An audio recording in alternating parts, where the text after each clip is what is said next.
Good morning, everybody. Today is March 8th, 2021, and we are going to be taking a look at gold, silver, the S&P 500, and Bitcoin.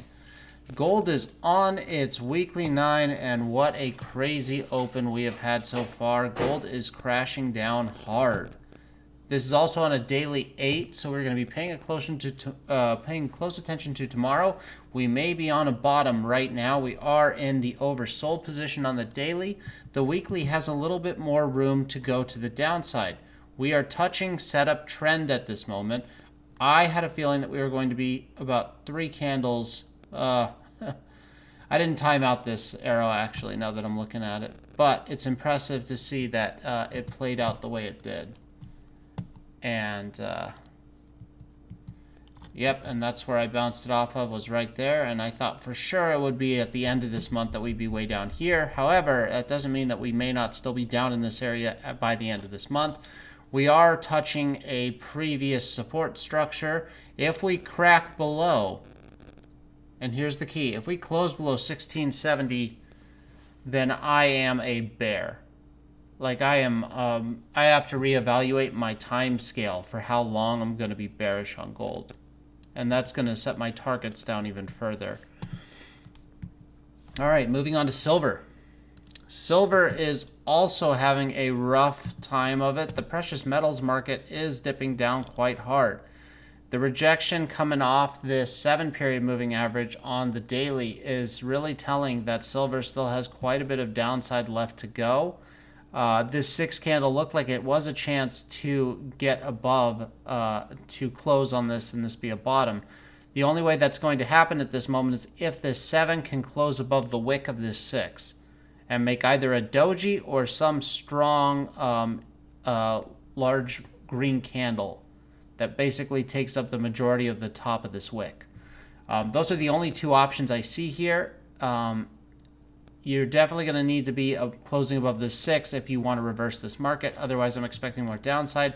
We broke below the trend right now, and so I'm expecting an acceleration all the way down to the oversold position.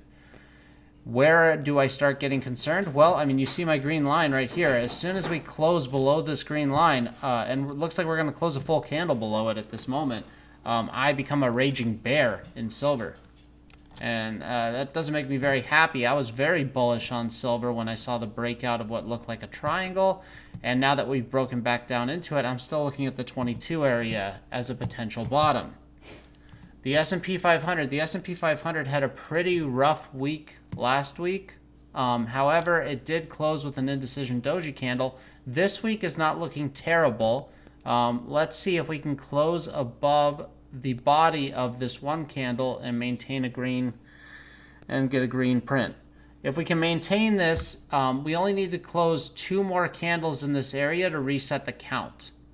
And then we can reset the count and start a green one, and then followed by more upside. So we can, by the end of this month, we can start moving back up again. All right, now let's take a look at Bitcoin. Bitcoin, this is the daily chart. Bitcoin looked really good. It actually managed to close within my price target box area right here on the day that I was expecting it to, which is over here. It was a little bit lower than I thought, but the fact that we did hit 50,000 and we've maintained this area is really, really good to me. I'm still seeing an uptrend occur right here. I do have some potential targets. My targets right now are definitely this green arrow is time targeted for 1, 2, 3, 4, 5, 6 more days of upside, getting to a 9 and an all-time high at $62,000. I think our momentum is going to be strong enough that we can actually push that. The indicators, the MACD is starting to flatten out. It looks like it's going to flip back to the positive side. The RSI is trending up and we are in the bullish territory, which is always really, really nice to see on the daily. The candle structure, the 3 was looking really bad earlier in the day, especially with that huge wick down. However, it looks like the 30-period moving average really just bounced the price. And because the 30 period has caught the price right there, I'm expecting a really, really nice move to the upside, at least a retest of the channel top. At least a retest at $55,000. Now, going over to Bitcoin on the 4-hour chart, I'm going to be taking a quick look.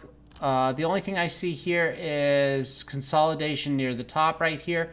This green 2 print is really important to me on the 4-hour because it printed above this red line and it printed above the body closes of all these candles right here.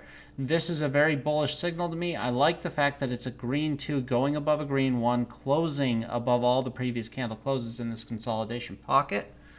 This green 3, however, I would like to see it trade above this green 2 and potentially just close even just the tiniest bit above it, because then I would have a full body above this red line. Once I have a full body count above this red line, then it's off to the races. My target on the triangle breakout is still $54,000. I'm maintaining that this was a triangle breakout because of how clean it looked. Now, the RSI. The RSI is in a really, really nice spot for me. It's in what I call the bullish sector. And it's not in the bullish sector for me actually extends above where the traditional oversold position is, because you can hover in this area right here on the top of the screen, right above the or the overbought position. You can hover in this area really for a long time and just be bouncing very, very lightly in that area for a nice consolidation with a slow slope to the upside. This zone, however, is really important. We can, as long as we're inside this zone here, I don't care that we're below this green line.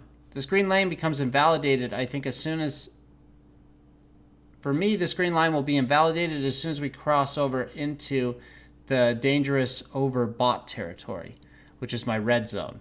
As soon as we're in the red zone, that's where I get more concerned. So we can maintain this bullishness and be under this green line until the 10th of the month.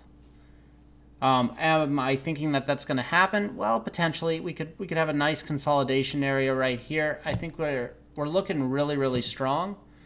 It was a concern seeing this move down.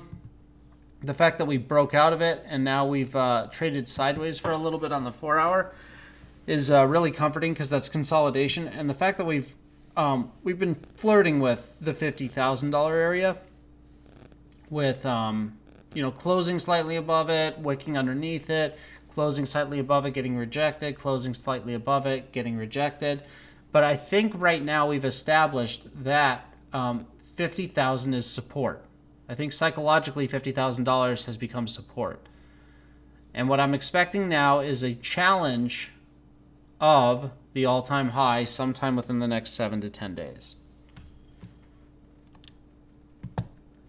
All right, I think that's everything we have to cover for today, and I will talk to you tomorrow.